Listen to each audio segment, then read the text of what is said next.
Halo Sobat Elitizen, ada cafe hidden gem baru nih di Telyu, Agropedia Space yang dibuat oleh CAATIS RAA atau Center for Assessment and Application of Technological Innovation for Society Research Alliance Telkom University sebagai pusat penelitian utama berbasis kebermanfaatan.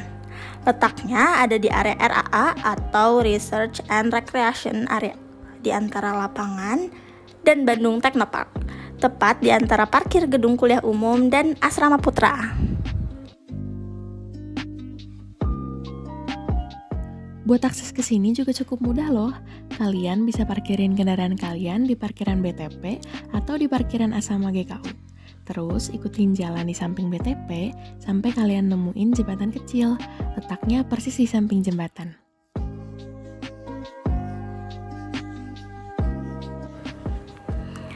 Di dalam area ini terdapat berbagai hasil penelitian multidisiplin yang berkembang menjadi wahana rekreasi dan juga edukasi yang pastinya bakal bawa banyak experience baru. Agropedia Space juga akan menjadi pusat inovasi dalam dunia pertanian loh teman-teman.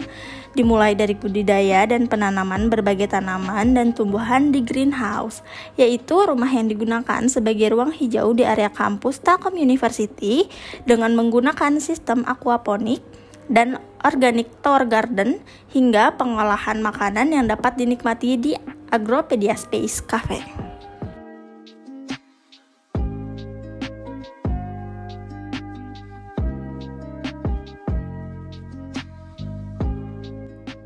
Cafe ini juga menawarkan lebih dari sekedar hidangan lezat, tapi kalian juga bisa nikmatin pemandangan luar biasa, mulai dari rusa-rusa gemes, keindahan gedung TLT, hingga indahnya pemandangan sunset di langit Bandung, tepatnya di belakang Asrama Putra.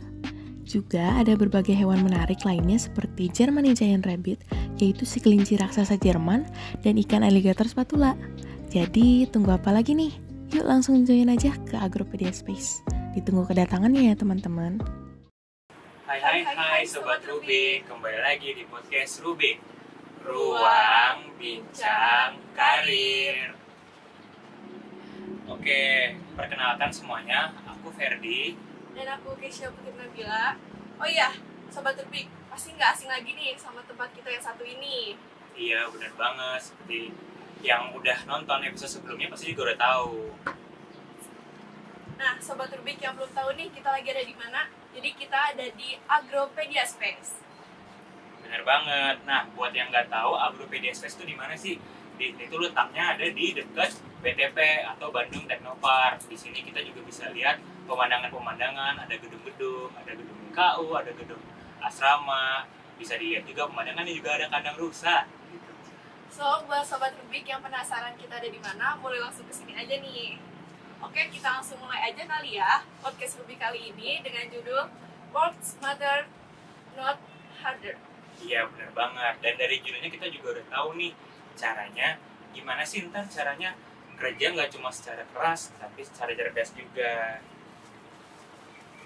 Dan langsung aja kali ya kita sapa narasumber kita untuk hari ini.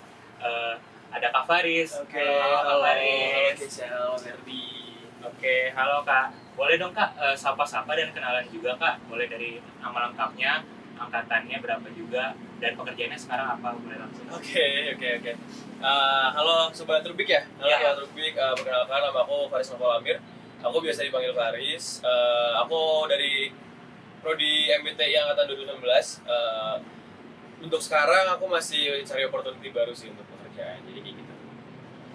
Oke, sebelum bahas yang lebih jauh nih, aku pengen tahu dulu dong, kenapa sih kakak milih jurusan MBTI? Oke, MBTI ya. Iya. Jujur aku milih MBTI itu sebenarnya udah kayak ngelihat dari diri aku dulu sendiri ya. Jadi kan kita kalau milih sebuah jurusan kan biar kita nggak nyesel nantinya, kita juga harus tahu kapasitas diri kita dulu sendiri gitu kan. Dulu waktu aku masuk ke Telkom ini, sebenarnya sebelum lulus sih, itu udah semester 1. Dulu aku masuk JPA 1. Rapot, betul. Jadi itu sebenarnya iseng-iseng dilihat, terus di situ juga aku masih nyari, aku tuh lebih cocok kemana ya gitu kan, condong kemana gitu. Ternyata aku lebih suka yang teoritis dan juga ada data angkanya dan segala macam kan. Dan ternyata memang aku coba research, di situ cukup bagus sih di MBTI gitu kan. Dan ya udah aku akhirnya daftar ke MBTI walaupun juga tetap ikut SBM gitu ya. Cuman emang udah lebih condong ke MBTI karena MBTI kan cuma ada satu gitu kan, cuma ada satu di Indonesia. Oke, nah kita berarti udah tahu nih alasan Kak Faris ikut MBTI kenapa. Dan sekarang mungkin aku pengen tanya sih Kak, selama kakak kuliah di MBTI ini, kakak tuh udah ikutan kegiatan apa aja sih? Maksudnya kayak boleh yang di luar akademik juga gitu Kak, udah ikut apa aja gitu? Oke. Kegiatan aku ketika kuliah ya, ketika di MBTI. Sebenarnya sih aku dulu karena offline terus berubah jadi online, terus balik lagi ke offline tuh cukup merubah planning aku sih. Terus juga aku punya ide untuk tidak ikut organisasi di kampus. Jadi aku pengen coba untuk aktif di luar. Jadi kegiatan yang aku ikutin ya dan masih ikutin yang akademik juga sebagai asisten lab juga, terus sebagai student ambassador di CIL juga sempat ikut di luar. Jadi aku pengen ngebangun koneksi ataupun relasi aku di luar sana gitu. Gak cuman kenal sebatas di lingkup kampus Telkom University, tapi aku juga ingin coba memanfaatkan koneksi aku di luar kampus Telkom University, terutama di Bandung lah ya, karena itu kan lingkupnya lingkup Bandung gitu kan. Selain itu ya aku ikut kegiatan yang kepanitiaan yang dari UKM daerah, kayak gitu sih, paling gitu aja. Ya, Dari semua kegiatan-kegiatan yang kakak ikuti nih, yang paling berkesan menurut kakak nih kegiatan mana sih? kegiatan yang paling berkesan ya, oke, aku coba ceritain dari awal deh ya. Aku gimana bisa sampai, mungkin bisa dibilang banyak orang yang bilang aku tuh ambis, tapi sebenarnya aku enggak ya, karena aku melihat peluang tuh ada di depan aku gitu, dan aku juga melakukan itu masih santai-santai aja. Nah itu kan perspektif orang tuh beda-beda gitu kan. Nah ketika aku di semester awal aku emang kayak berpikiran aku ingin cepat lulus 3,5 gitu kan.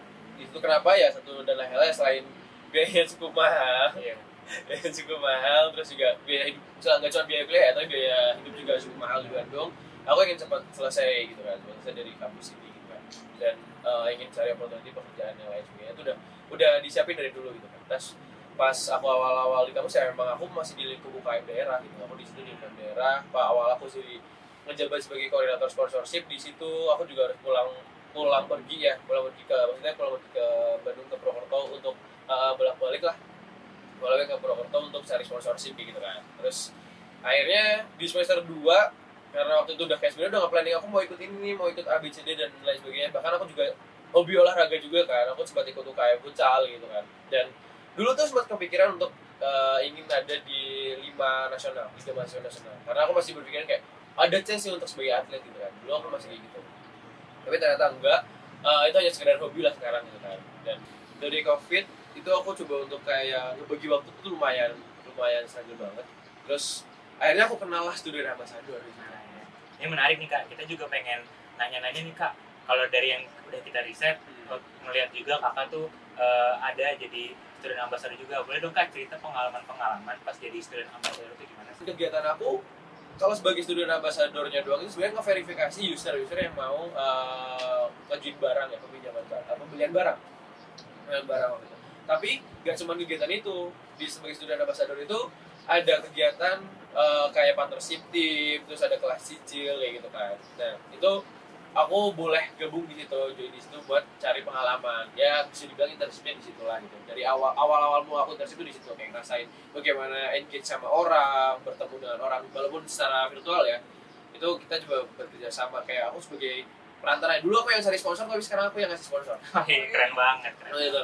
Aku yang cari sponsor, sekarang aku yang sebagai perantaranya di sebuah company untuk ngejalin sponsorship gitu sama komunitas daerah ataupun organisasi kayak kalian di HIMA gitu. HIMA juga kalau nggak salah sempat kerja sama, tapi aku lupa. Atau dari BIM juga ada program-program yang emang kerja sama siswa. Oke, berarti kayak kakak tuh selama di kuliah tuh kayak benar-benar banyak banget yang didapat gitu, dan belajar banyak dan ikut banyak kegiatan juga. Dan selanjutnya mungkin aku pengen tanya Kak, dari berbagai kegiatan itu Kak, menurut kakak itu bagaimana cara kegiatan-kegiatan itu bisa membantu kakak di dunia karir nantinya Kak? Oke. Dan yang awalnya tadi aku bilang ya, aku dulu sempat magang, CV aku nggak terlalu dilihat gitu. Nah, dengan aku ikut kegiatan kayak gitu, alhamdulillah sekarang kalau misalkan pemberkasan ataupun seleksi berkas itu adalah selalu lolos gitu.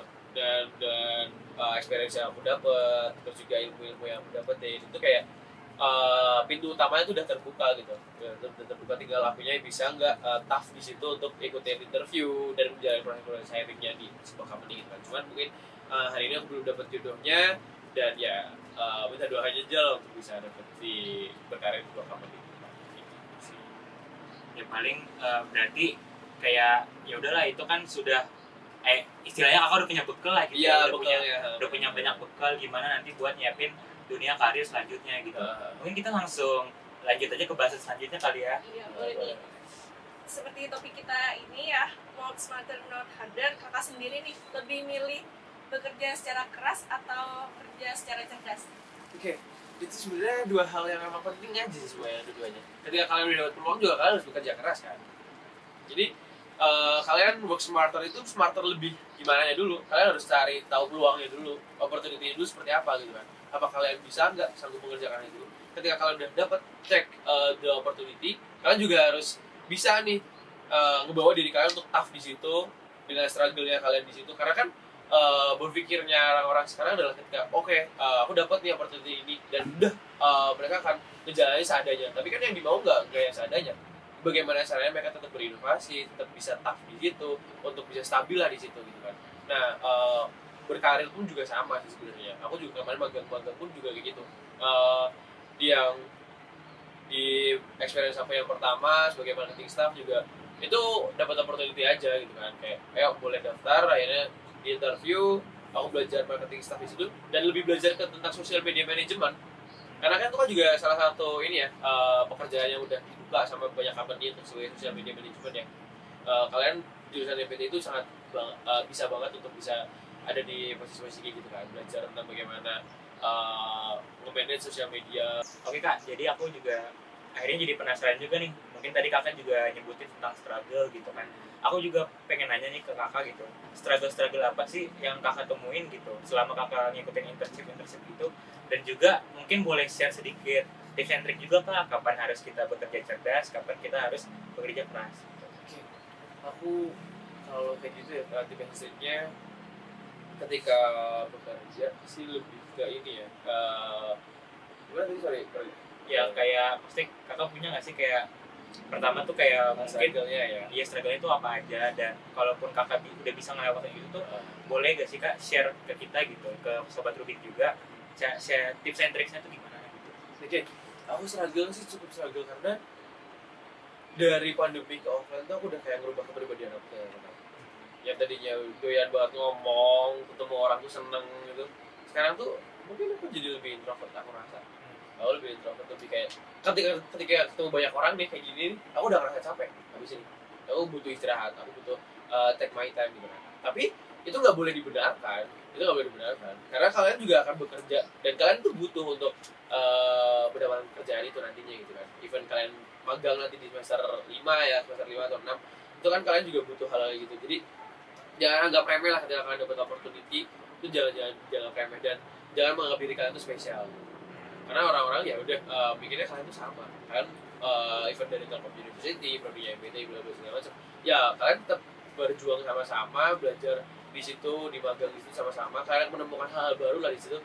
Kayak datang ke tempat magang kalian, tempat kerja kalian, bagaimana caranya tetap membawa diri kalian tuh happy, tetap di situ. Ya ada waktunya untuk kalian bisa ngerasain happy di mana. Karena kan adaptasi juga kan. Yang paling pertama adalah adaptasi dulu.